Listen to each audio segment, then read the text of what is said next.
Finally, the flock has come back to the win column. If you smell what the flock is cooking, there you go. We'll give a little shout out to Rocky Maivia and the fucking, what was their name back in the day? The Nation of Domination. We're going to give a shout out to Rocky Maivia and also Farouk. Farouk, a very strong man, very stoic man. And, yeah, let's get things started. The Blue Jays have gotten back into the win column. I've never been so excited to see a team fucking be 2 games under 500 in my life, but they do improve to 5-7, which is very nice, to quote Borat. I mean, this could be the win that they need to kind of turn their season around a little bit. They were down, 3-1 going into the bottom of the 7th inning, and I believe George Springer hit a double. I know it cashed in Schneider. I'm not sure if it cashed in anyone else. I do know that Jesus Sanchez had another double early in the game that did score a run off Ohtani, although I think it was an unearned run. I think there was an error because there was some sort of stats about Ohtani going the last 22 innings or something without letting a run. And that's what kind of broke his streak. So I do kind of like having Sanchez hit 4. I've always been a guy that, I don't know why, I have no idea why, but I like having a 2-hitter that is a fucking left-handed bat, and I like having a fucking 4-hitter that's a left-handed bat. So I'm thinking this Jesus Sanchez, he is one that has a bit more upside, I think, than what he's put together so far. So if our hitting coach is actually good, then Jesus Sanchez should have a career year. Because I know everyone wants to talk about the hitting coach and how the one before last year was bad and now this one's good. Well, I need to see sustainability. So, if Nathan Lucas just had a good year last year and then has a miserable year this year, how much was it actually on the hitting coach for improving their performance? People have up and down years all the time. I think, I don't know, when you're a professional, you get to the pros, you kind of already know what you're doing. So I really think that the roles of these hitting coaches is a bit overrated. I think they can help to a very minor extent, maybe something very simple in the mechanics can be changed. Maybe if they're moving too quick, that sort of thing, like too much movement, shorten up all that. But I don't know. I really don't know at the end of the day what these guys really bring to the table. I mean, these guys are grown men. They've been coached their entire career. I don't necessarily believe that coaches in baseball make a huge difference. Now, in football, it's a little different because there's schemes. You play to your scheme. I do think it's a little bit different. In hockey, I don't think it matters. In basketball, it certainly does not matter. In basketball, look at all these top coaches that got fired that had won championships just a couple years after. What was it? Nick Nurse for the Raptors, that guy from Milwaukee, the guy from the Lakers.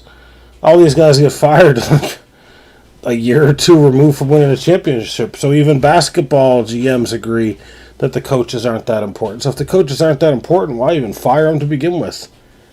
In my opinion. I mean, I'm not saying that the hitting coaches, Sage. I'm trying to watch my tone. I'm trying to watch my tone. I'm sorry about that. I did get a little abrasive, a little bit too aggressive. The thing is, though, is I just don't know how much they actually help. Now, I think Pete Walker's a great pitching coach, but is that just because, when I was young, I used to watch him pitch? You know what I mean? And he's been around here a long, long time. So maybe that's why I like Pete Walker. Maybe it has nothing to do with him actually turning people around. And I do think he has helped some people, though. But again, I think Kevin Gossman, I think he figured it out before he came to the Jays. He bounced around a bit, and he just figured it out. He has to figure it out on his own fucking thing. Let's just see what Sage is saying here. The thing about coaching is GMs just run out of patience. It's a huge thing in European soccer where they won't give the coach enough time to sustain a culture. Sage, I don't remember saying a goddamn word about soccer. I've listed 4 sports, and here we are talking about soccer. Why are we talking about a sport that's not North American and not masculine? Please answer the question, and then we'll proceed with the stream, and we will eventually find our way back to covering the Blue Jays, which is what we're supposed to be doing right now, before I was rudely interrupted by some fucking goddamn bitch from Normandy just trying to fucking tell me what the fuck to do. Yeah, that's right. I took a little shot at you and your family. I'm sorry. I'm not sorry. That's just the way it is. So he just left the stream. Okay, what a fucking pussy. What a fucking pussy. Unbelievable. Now I'm just talking to a bunch of idiots. Well, one less idiot, I guess. But Sage, please, what do you mean by this soccer thing? That you just made a point that while you're over there having a bath in the sink, you shut your damn mouth. The sink... I'm not having a bath in a sink, okay? I'm sorry that the Samson picks up fucking every fucking move. In fact, I think you're going to have to help me with the noise suppression of this, because I think it's a little foolish that a sink is going, and I'm not a weirdo. I'm not a weirdo. But the sink is going in the next room, and it's picking it up like it's goddamn, like a fucking thunderstorm. I guarantee you that's how it fucking sounds right now on the stream. Doesn't it, Sage? It just sounds like a goddamn thunderstorm, doesn't it? Well, let's just get to the goddamn box score, won't we?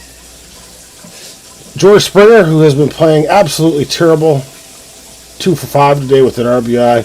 Obviously, if there's a hit that turns the season around, it's probably going to be by George Springer. He does have, I don't know, proclivity for the fucking dramatic, I guess, is the best way that I can put it. So, yeah, he's the one that kind of got the party started. Dalton Varsho, 1 for 3 with an RBI and a walk.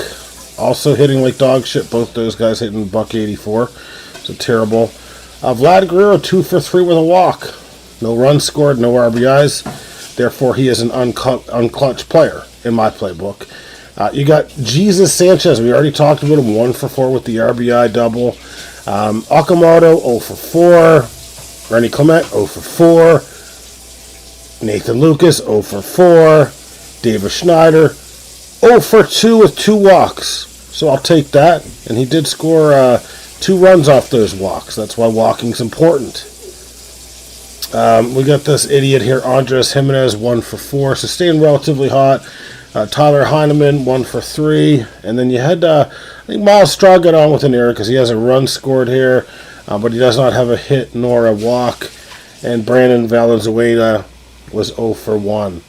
Now, some good news here. Dylan Cease, in the limited amount that I watched, he was throwing gas. Now, he was also throwing a lot of walks, a lot of balls. He had 4 walks and 5 innings pitched. This motherfucker was hitting 99, and he looks good. 8 strikeouts and 5 innings. Like, you know, this is a guy. Now here's a guy that you should be picking up in fantasy. You know, the velocity that he throws with kind of reminds me of Patrick Mahomes. Oh, yeah. So Dylan Cease just throwing darts. Did allow 4 hits. So, I mean, the whip doesn't look good. The ERA in the season's looking pretty damn good, 2.45. And Louis Varland, who should be the Jays closer, most likely, in my opinion, did not allow an earned run. He has a 0 ERA on the season so far. However, I mean, Jeff Hoffman's looking good. No earned runs, 2 strikeouts. Did allow a hit and a walk, so the whip, 2 for the game's not good, but he's got 2.7 ERA for the season. The thing about Hoffman, though, is you just got to watch the long ball. Got to watch the long ball. But, you know, Ty Rogers, like 1 2/3 inning, again, scoreless. 2 strikeouts. So I really wish the Jays would just say, fuck it, we don't have a closer. I know that wouldn't be good for people out there that have them for fantasy purposes necessarily, but who gives a fuck about fantasy? Well, Sage probably would. He's got Jeff Hoffman, so he'd probably be against this. But other than Sage, who has Jeff Hoffman, I like the idea of just going with a goddamn closer by committee. Switch it up. Go by the matchups. Like, if in the 8th inning, Jeff Hoffman's really good career-wise against the 3 or 4 batters that he's going to face, throw him in there. And if it looks good in the 9th for like Varland or Ty Rogers, because Rogers could close too, in my opinion. Rogers is dynamite. The only reason Rogers isn't a closer is because they look at his fucking loopy-ass fucking movement for how he throws a pitch, and he doesn't throw overly hard. But I don't give a shit. He doesn't let hard contact. I honestly, I think you can make the argument, and Jeff Hoffman was great in the playoffs last year. I think you could make the argument that if Ty Rogers was pitching last year in Game 7 in the 9th inning against the LA Dodgers, then we probably are World Series champions. Because he doesn't let hard contact. So, that's what the thing is. You trade off of it. So, yeah, you get the power arms in your 9th inning, but, the harder they come, the harder they go. Miguel Tejada said that, Tejada they come, Tejada they go. So, I don't know. The only pitcher that was dog shit today was Mason Fluharty. 1 inning, 2 walks, and an earned run. I don't trust any of our lefties. So Brendan Little, don't trust him. Mason Fluharty, don't trust him. Because I don't find that they are overly... They don't have great command. And they don't have great stuff, in my opinion. They don't throw very fucking hard. So to me, what I'm looking for... And I don't know if this guy's a guy that could pin. I don't know if either of this is going to come to fruition. But I'm saying right now, Adam Macko is a guy we need to give a shot. And I don't know what they're waiting for. I don't know if it has something to do with options. But Adam Macko is not that young anymore. Like, he's not this young prospect that's like, 19 or whatever. You're trying to save, like, a year of service time. He's 25. Bring him up. Fucking bring him up and see what the fuck happens. And here he is, Adam Macko's a fucking imposter. This son of a bitch played for Team Canada, yet this son of a bitch was born in Bratislava, Slovakia. So he's already a fraud. That's why they're not bringing him up, because he's a fucking fraud. That's got to be it, honestly. But yeah, let's just see how he did. He did not let an earned run. Did not let an earned run in the World Baseball Classic. Granted, that's only 2 1/3 inning. But so far this year in AAA for the Buffalo Bisons, has not let an earned run and only has a 0.75 whip. Striking out 10.1 per 9 in a very limited sample size. 15.4 per 9 in the World Baseball Classic. The only thing that looks a little worrisome when I look at this guy a little bit is his... Oh, no. I mean, his walks are a little high. His walks do look like they're a little high. 3.4. It's not crazy high, but it's just, I'd like to see it like 2.8, 2.9. Something under 3, you know what I mean? But, I mean, let's just give this guy a goddamn shot. I don't trust any of our other fucking left-handed relievers. And we don't have Eric Lauer that we can put in the bullpen to kind of, fill in right now. So, I don't know. But, anyways, the Jays do improve to 5-7, like I said at the start of the stream, with a 4-3 win over the Dodgers, and it was much needed. Feels a lot better going 5-7 to start the season versus 4-8. Now, let's just see who the Jays play next. It is the Minnesota Twins, and I do believe the pitching rotation should be... So Minnesota's in a rebuild year. They got Luke Keyshaw, a guy I love. He's one of my grinders, But unfortunately, Katrina stole him from me in the draft, so got to cheer against him this weekend.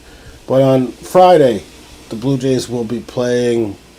It's my birthday, by the way. So, Sage, I want you to send me a good gift. That'll get here by April 10th. I do need that gift. Anyways, it'll be Patrick Corbin. Let's see what kind of egg he can lay. See if he can do anything good. Then what do we got on Saturday? On Saturday, it's supposed to be the return of Max Scherzer. And then I believe on Sunday, it's going to be, I believe it's a 3-game series. Eric Lauer. So not our best pitchers, but we're not up against the best team. And then we got a tough matchup in the Diamondbacks. So the Jays really need to look at this next series. I mean, and I don't like talking about must-wins or anything like that. It's not a must-win series, but it's pretty damn close to it, in my opinion. You got to keep your head above water. So right now you got to get to 500. So you win 2 out of 3, you're 1 game below. That's the bar minimum of what we need right here. Then you go to Arizona and just see what the fuck happens. Just right now, no more losing streaks for a bit. Okay? Sage has agreed to send me a donair platter for my birthday, so I am going to hold him to that. If he does not send me that, then I'm going to be very unhappy. In the NFL, we do have some things to touch base on. It is widely believed that Bill Belichick, who was previously fired by the New England Patriots, did a little bit of digging. You know, we've seen him with the binoculars before, and he did find Mike Vrabel, Patriots head coach, and Diana Rossini at a resort, and it did not look good for either of those two people who are married. It certainly looked like there was some funny business going on, and now they are the subject of various memes on Twitter. My two favorite, of course, being Bill Belichick with the binoculars. So I'm going to give a shout out to Sage there. We can call that like an early appetizer gift for my birthday. That was a good find, and you saw within 1 minute, I'm getting that shit on Twitter, like right away. The other one is the one, of course, where he's like, I made a mistake. I thought it was Kay Adams. So far, those are the two best memes regarding this. You guys can let me know what your favorite memes are in the comment section, but so far, those are the ones that are taking the cake. And you're damn right, it was a gem of a find. It was a beautiful find for sure. NFL-wise, we got a few more things to go over, and I did skip some of the baseball news by mistake, but looks like Will Anderson, it's a no-brainer for the Texans to exercise Will Anderson and C.J. Stroud's fifth-year option. It's kind of hard to believe that these guys are both going into their fourth year. It's kind of hard to believe that it's been that. That can't be right. Are they going into their fourth year? Have they played 3 years already? Will Anderson? Let me look up Will Anderson. It probably is true, isn't it? They probably have done 3 seasons. Yeah. 3 seasons already. 30 sacks in 46 games for Will Anderson. 23 sacks in the last 2 seasons. It's hard to believe that those guys have been playing that long, in my opinion. That's honestly crazy to think. But obviously a no-brainer move for the Houston Texans. The Falcons, looking to add some depth on offensive line, did sign Jawan Taylor, formerly of the Chiefs, to a 1-year, $5 million contract. It looks like there's another $1 million in incentives. And I don't think this guy is terrible. I think there's probably some upside with him. The one thing I know about him is he had an awful lot of flags for false starts and shit, to the point where it was just if I was a Chiefs fan, I think I would be honestly just infuriated with the amount of fucking flags these guys were taking. Other than that, no real NFL news. Mostly just the Mike Vrabel stuff today. For baseball, I can tell you it relates to my fantasy team as well. Christian Javier was pulled. He had some sort of a shoulder impingement. It doesn't look good for him. Hopefully he can avoid the DL. Otherwise, he is going to have to be dropped. So my little reclamation project with him will be over. Zach Wheeler pitched today in the minor leagues. He had 6 strikeouts, allowed 1 run in 4 1/3 inning. His velocity was down, so he was averaging 92.9 miles per hour after sitting at 96 miles per hour last year. There is concern here. The concern being the inability to sustain the velocity. It dropped from 94 miles per hour in the opening frame to barely 92 miles per hour in the fourth inning. I think regardless, Zach Wheeler is going to be very good for Philadelphia.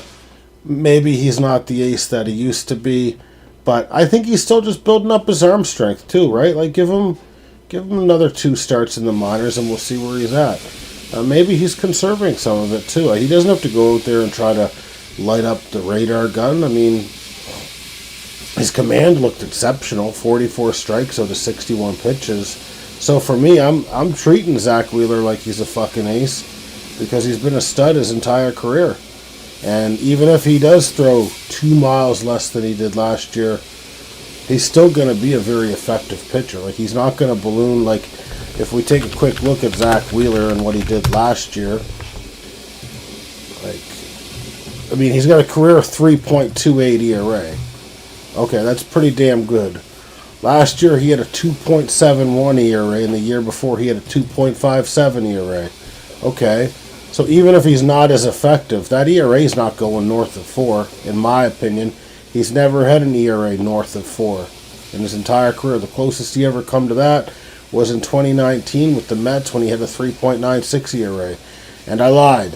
He was north of 4 once.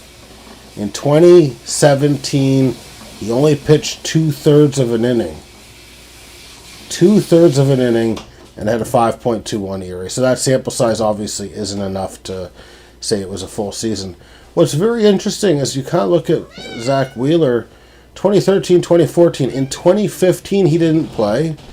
In 2016, he didn't play. And in 2017, he only pitched 2/3 of an inning. So I'm really interested in the injuries that he had starting in, what did I say, 2014? 2015. Zach Wheeler, 2015 injury. This must have been serious. He must have had like back-to-back Tommy John surgeries or something. So in March 2015, Zach Wheeler was diagnosed with a torn ulnar collateral ligament in his right elbow, which forced him to miss the entire 2015 season. He had to undergo Tommy John surgery. He was also suffering from a torn tendon and calcification in the same elbow. Okay. The injury was suspected to be a partial tear, but further testing confirmed a full tear of the UCL. He had been experiencing pain and tendonitis throughout the 2014 season, pitching through discomfort due to a series of setbacks, including a second surgery to remove an undissolved stitch in early 2016. His return to the mound was delayed until 2017. That is crazy. That is crazy that he had 3 years off due to a bunch of nagging injuries and obviously some major injuries in there. And then he came back and not only has pitched great, but he's been pretty durable too. I've had no idea about that, honestly. I wasn't watching a whole lot of New York Mets baseball at that time. All right, let's switch off Zach Wheeler, who, if you want to trade for him, you absolutely can. Just know that I have a very high price tag on him. I do not look at his diminished velocity in a AAA game as anything whatsoever. And if you're an owner of Zach Eflin, pitcher for the Baltimore Orioles, he underwent season-ending Tommy John surgery today, speaking of the devil. So he will not pitch for the rest of the season. So that's not good for Baltimore's rotation. All right, I'm going to take a quick peek at the comments, and then we're going to get to another scandal in the Pete Rose Bowl cut. I'm just seeing what Sage sent me there. Oh, calm down, GIF, because I did my Rocky Maivia impression to a goddamn fucking T. Alright, where is the comments that have been missed? Oh, Sage, when I mentioned about it sounding like thunder rain, says, well, rain doesn't make thunder noises, so no. Of course, the snark is here. And then I get called an idiot. And then I already saw the Donair platter, so obviously he's kind of sucking up. It's like the honeymoon phase of the stream. And then, of course, Bill, gem of a fun. How did I miss the goddamn thunder noises one? Jesus Christ. We do have the Trout controversy. We're going to go over that real soon. We're going to go over that very, very soon. But Sage, there was many concerned members of the baseball world wondering if there was an update. I can provide the update. It was almost another 2 scandals, not 1.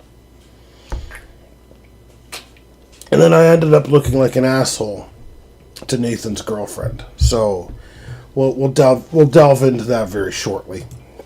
Okay. So let's start with the scores of the Pete Rose Bowl Cut. We got, of course, very consistent. It doesn't matter if I've got 8, 9 players not playing. I stay on top. I'm up 9-7 against 3 up, 3 down. Brendan Little's dinger is up 12-3 against Pitch Please. Definitely looking to extend, a good little hot streak to start the season there. All Over Your Ace is stuck 13-3 to the long ball, so the 1-2 seeds are coming out scrapping. But what they don't understand is my best players are injured. And I did this by design. And they can have a 25-game lead with 1 week left to go, and I will fucking catch them. Because that's what this team is capable of. Springfield Isotots are up 9-5 against the Nets. An awesome team. And then the Rally Cats beating up on her sister, Blunt Force Trauma, 11-4. So we are going to get to the scandal. Don't worry, we're going to save the unbest for last. Okay. Let's just get to the injury reports just in one moment here. I have some idiot. Why is my wrench not booting this fucking person out? Made yourself look like a fool. That's not even possible. Anything's possible. Just ask Kevin Garnett. Okay? So, whoever that was that made that nasty post, please shut up for the remainder of the stream. Alright. Where was I? Where the fuck was I? Okay.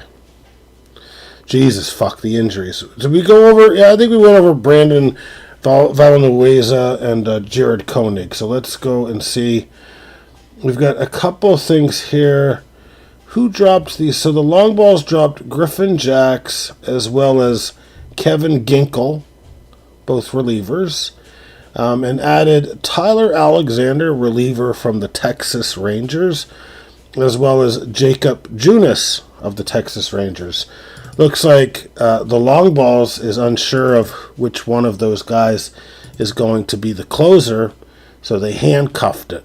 So that one of these two is most likely going to be closing the remainder of the year. The Rally Cats had to unfortunately drop Cade Horton. It's not ideal. The Rally Cats also added Cam Smith, right fielder for the Houston Astros, and dropped Jung Hoo Lee. Well, Jung Hoo Lee does suck. Cam Smith, I have no idea about. I like the age, 23 years old, so there's a check mark there. Only had a 671 OPS in 134 games last year. That's kind of normal. Off to a hot start right now, 907 OPS, couple home runs. Well, three home runs, 3 stolen bases. I like it. I think this is a good little value add. This is probably one of their former top prospects, and I would say some research was done into making that addition. So I think it's a good upside pick. No risk and obviously some reward. And then, what is going on here? Why is this showing twice? Oh, it's showing twice. this is the controversy. Very controversial because, to start things off, if you look at the timeline, it's between 6 and 7:30 in the morning when Mike Trout is dropped by one sister and then picked up by another sister. And so today I did have to approach the Rally Cats, and I did have to, gently tell her to fuck off, that Mike Trout's not hers, that we're moving him back to the other team. And then what happened was I thought Sage was going to do this. So I did think that Sage was going to move them back. So when I assumed Sage had moved him back because that's his job. That's why I pay him big bucks. Well, Sage didn't do that, so a trade was made, and I was assuming Mike Trout was getting moved from Blunt Force Trauma to the Rally Cats, so Mike Trout for Joey Weimer. And I thought Joey Weimer was the guy who was being used to add Mike Trout in a real trade for the Rally Cats, who finished second or third last year. Good seating. So I approached her and I said, "What the fuck are you doing? Like, what the hell, bro?" And there was a good maybe 5 to 7 minutes of us just going back and forth on this, and then finally it was told to me that the trade was reversed. It was the other way around, and at that point I realized Sage had fucked me and made me look like an asshole. And that's probably what his goal was to begin with. He probably told both these participants of the league to drop Mike Trout and to start this little fiasco. But I don't like it. And I don't like it. And I don't like you. I think that this was a very sick thing to do. We don't do this stuff in our league. This is a kid-friendly league. We don't do these things, okay? So, Sage, I would like for you to make a notarized letter, call a pigeon, and have that pigeon carry that letter into the depths of Nova Scotia. And I'd like that to ideally be an apology letter, because you kind of screwed this up, bud. So that's all I'm asking for my birthday. Notarized letter, apology, pigeon carrier, and just send it to Nova Scotia. And it needs to be here by my birthday, where it doesn't count. So, no pressure. I hope you've been, training some sort of a bird to make sure this can be done. But I did ask you to do this other times, so you should have one ready. It made an ass out of me. I don't know if it made an ass out of you. Sage said, I didn't do anything. That you didn't do anything. I agree with you. That's what the problem was. You didn't even know that happened. You were going to do the reversal, but the trade happened. So that they took it upon them. So maybe this is a scandal. They took it upon themselves to fix something that a commissioner's paid to do. Is it just me, or does that not sit right? It doesn't sit right in my stomach. It sits pretty awful in my stomach, like a donair that's turned. I get that they righted their wrongs, but I really thought that we had... I even went to MLB Trade Analyzer and sent a picture to Katrina of the trade and how it wasn't fair. And then she's like, well, that's what you said. That's what you said, to send up, the weakest player for Trout, and that's what they would do. And I was like, well, I didn't mean, the weakest player for you to get stronger. And then I figured it out. And by then it was too late. I had looked like an inept commissioner, and because of that, you're facing a 1-week suspension. You don't have access to setting your lineup for 1 week. You can trust that I'll do it for you, but your ESPN account is deactivated until April 16th at 12:59 a.m. in the morning. And let's see what Sage says. Dude, I thought Katrina traded Trout for that guy. Then they did a second trade with the same guys going back. Please tell... There wasn't 2 trades, Sage. It was 1 trade. It looks like two. Okay.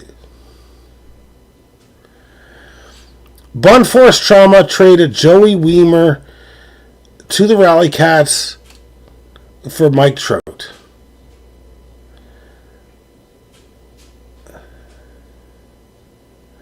Yeah, we just read it wrong. I didn't know it was. I don't know. I don't know what's going on anymore. ESPN is fucking around though. They post when the transaction was accepted and when it was posted or whatever. And it's extremely fucking confusing. I agree. So we're just going to blame ESPN for this one. We didn't do any wrong. We were just doing our jobs to the best of our abilities. But I don't know. I just read it backwards at first because I assumed you did the swap because usually you'll do the swap because that's what I said was going to happen is that you were going to do the swap. And so then I saw the trade come back and I thought, okay, Bun Force Trauma really doesn't like Trout. Gets rid of Trout for Joey Weimer. I literally do spend 3 or 4 minutes looking up Joey Weimer, and I see that he's having a great outlandish start, and that it's not projected to sustain, and he's only really a left-handed masher. So he's a good platoon player. And then when I found a platoon player, that's when I proceeded to interrogate and get justice done. Regardless of how it is, justice was served today. But it certainly made us look like dumbasses. This is the first time. It's not poor Katrina. It's poor Steven. It's poor Steven. Because I shouldn't have to ever look like I'm wrong. I wasn't wrong. But I shouldn't have to have that illusion. And you know what? I think you fucked up my birthday. My birthday is 23 hours away. And you fucked her up, bud. I'm going to have to call in sick on my birthday because of this. You're damn right Yahoo wouldn't. Yahoo was where it was at. Yahoo was superior. I don't know why we ever come back here, in my opinion. I think it was just the dumbest fucking thing we've ever done. But I'm glad that we were able to solve this in kangaroo court. Nobody got hurt. Nobody got suspended except Sage. So I think we did pretty good. We did pretty good. You're damn right we're going back to Yahoo. I've been waiting to hear them 3 words, we're going back. I'll get the profile set up. I'll do a Gemini image. You know what? I might do a Gemini image for the Pete Rose bowl cut. Because I'm getting so good at that Gemini shit. I'm gonna set up a Pete Rose bowl cut Gemini thing. Might even subscribe and pay the $5.50 per month and then $11 per month so I can start making videos. We have Pete Rose, with a little bowl, hitting shit. I don't know. We could come up with something. Drinking out of that bowl. A Pete Rose bowl drinking montage of cereal. Nathan would like the cereal bowl. I know that. Maybe that's what we should call it, the cereal bowl. We've got a lot to think about this year. This is a 10-person league. This isn't the minor leagues anymore. This is the big leagues. And eventually, Graham will be reinstated, and we'll find another sucker to join this league. And we will have a 12-team league, like we dreamed about. Well, actually, I dreamed about having a 16-team league. But we've got a couple years to go for that, I would say. Pete with a bowl on his head getting a haircut. I like that. I like that. Especially if it looks real. Because it is a bowl cut after all. Maybe like when you hoist the bowl, the Rose Bowl or whatever, you're hoisting just his hair.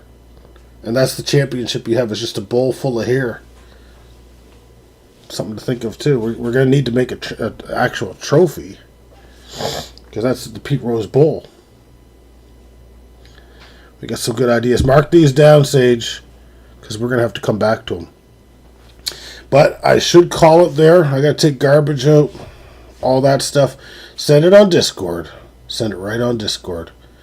But yeah, let's get the hell out of here. Let's wrap it up. Tomorrow's a potential off day for the stream. I might do it, I might not. There's really no baseball games on tomorrow. So unless, we've got more to break with Diana Rossini and Mike Vrabel, we probably won't see our asses on here, but we'll see what happens. We'll see what happens. All right, Sage. I'm glad we were able to serve justice in our league, and I will see you tomorrow and/or Friday. Have a good night.